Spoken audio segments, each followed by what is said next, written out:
Santo Papang isinilang na si Karol Joseph Wojtyła, manggagaling sa bayan ng Wadowice, Poland. Mula sa simpleng pamilya at bunso sa tatlong magkakapatid, na ulila sa ina si Karol Joseph sa edad na 8. Sa bahay na ito sa bayan ng Kraków, lumaki ang batang Pope John Paul na nooy mahilig daw sa football at goalkeeper pa. Nang magbinata, namulat naman siya sa iba't ibang kultura at natutong magsalita ng 12 lingwahe. Pero huminto sa pag-aaral at nagtrabaho bilang messenger at laborer nang sakupin ng mga Nazi ang Poland. Nang pumanaw ang kanyang ama dahil sa atake sa puso, tuluyan na naging mag-isa na lang sa buhay si Karol, kaya siya nagpari at naordinahan noong 1946.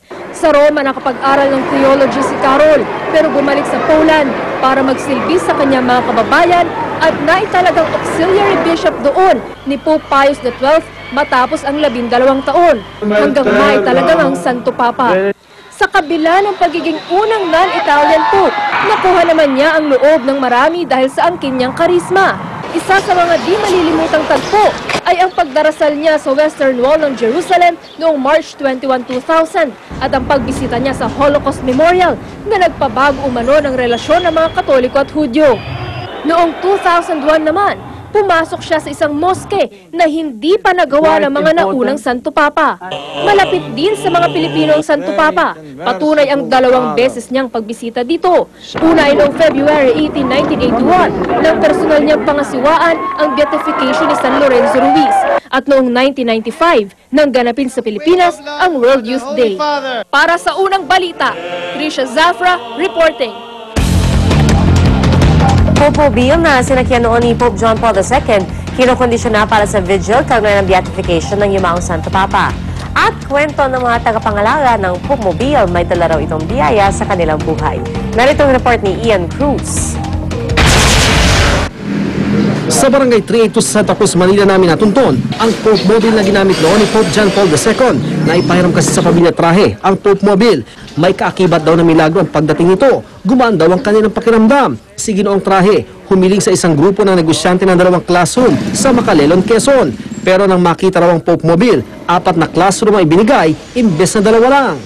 Sabi ko, ito na siguro ang basbas. Ito ang kahulugan ng kanyang pagpunta rito. Sapagkat ang classroom ay makakatulong to sa napakaraming bata. Ang kanilang mga kaanak at mga kapitbahay, sinamantala na rin ang pagkakataon na makapagpakuha ng litrato sa mobil.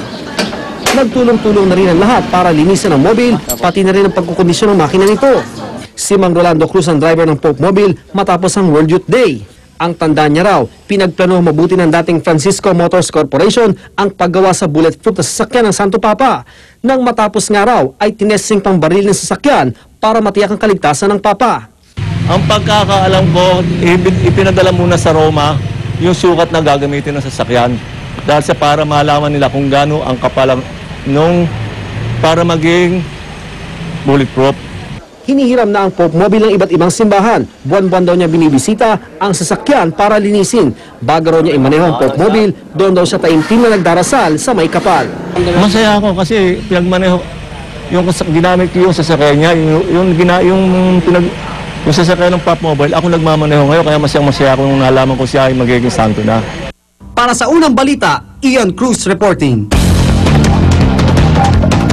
Isang restaurant sa Quezon City ang pinalad na makapaghain at makapagsilbi kay Pope John Paul II na dumalaw siya sa Pilipinas noong 1995. Ang mga kubyertos, baso at table napkin na ginamit ng Santo Papa nakadisplay pa rin hanggang ngayon sa naturang restaurant.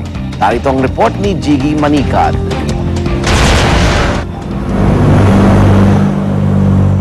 Taong 1983 nang itayo ang Shangri-La Finest Chinese Cuisine sa Times Street, Quezon City. 1995, dumating ang ikangay pinakamalaking break ng restaurant. Sila kasi ang pinili ni Papa Nuncio Vincenzo Moreni na mag-cater para kay Pope John Paul II. Mismong ang may-ari nitong si Ramon C. Juliong ang nagsilbi sa Santo Papa. Assorted cold cuts, grilled gindara at tempura ang kinain noon ng Santo Papa. Red at white wine naman ang kanyang ininom. Para sa dessert, buchi ang inihain. Bilang captain waiter noon, hindi makakalimutan ni Leo Matias ang kanyang karanasan. Ang nagustuhan niya yung assorted cold cuts nga kasi yun po yung nag-additional pa siya ng seaweeds. Ay nung nag-additional siya, nakita nga niya yung may dekorasyon kasi yung nasing kamas, sir. Pati yung tinuro niya na ipinaserve niya sa kanya, kinain pa niya yung singkamas na yun. Ang mga ginamit na kubyertos, baso at table napkin ng Santo Papa nakadisplay ngayon sa entrance ng restaurant. Itinago nila matapos na gamitin ng Santo Papa. Hindi na ito hinugasan o nilaban. Sa tagal na nga ay nag-discolor na ang silver plating nito.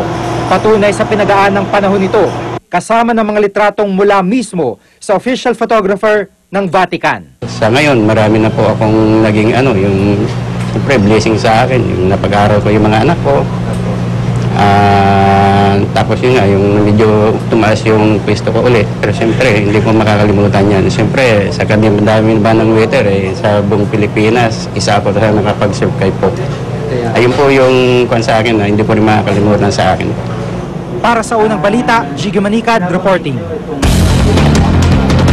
Sa Marilao, Bulacan naman, matatagpuan ang replika ng bahay ni Pope John Paul II. Pati ilang memorabilia makikita sa tinaguriang Little Poland. Narito ang report ni Julius Segovia. Sa compound ng National Shrine of the Divine Mercy, tinayo ang Little Poland, 6 na taon nang nakalilipas. 3 estruktura ang magkakatabi, ang bahay ng Santo Papa, ang St. Faustina Chapel, at ang prison cell ni St. Maximilian Kolbe. Si Father Vicente Robles na kura paroko noon ng simbahan ang nag-isip na ipatayo ito. Naisip ko na one way to share that experience is to come up with the exhibit of House of John Paul II.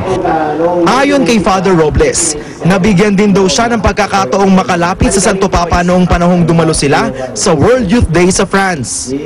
Amandama ko yung presence ng kabanalan ng taong yon. Gaya ng bahay ng Santo Papa sa Poland, nagmistula na ring exhibit ang replica house. Samot-saring larawan at memorabilia ng Santo Papa ang dito ay makikita. Mayroong larawan ng kanyang mga magulang. Narito rin ang picture ng kanyang First Communion na siyang naging basehan sa ipinagawang rebulto ng Santo Papa. Sa sports at theater arts daw nahilig ang Santo Papa. Pinatunayan ito ng kanyang mga litrato. Tampok din sa pader ng replica house ang summary ng greatest achievements ng Papa. Nakapaglathala ng 5 libro, nakapagsasalita ng 8 lengguwahe, nakaharap ang may 38 pinuno ng malalaking bansa, nakabisita sa 129 countries, at world record na napagsama-sama ang may 5 milyong tao sa World Youth Day sa Pilipinas noong 1995. Magangalog namin kami nakapasok dito sa kanyang bahay. Maawain sa mga may hirap at siya ay talagang matulungin na Papa. Siya ang aming tinuturing na champion ng Divine Mercy Devotion. Siya ang kauna-unahang Pope na non-Italian. May underground din ang replica house kung saan malaki raw ang naitulong sa Papa noong panahon ng giyera. Para sa unang balita, Julius Segovia reporting. Bulutong! Pwede raw makuha sa simpleng pakikipagbeso-beso ayon sa DOH. At first solo concert event ni Lady Gaga para sa isang cable channel, inaayos na. Huwag pa huli, tutok lang sa unang balita.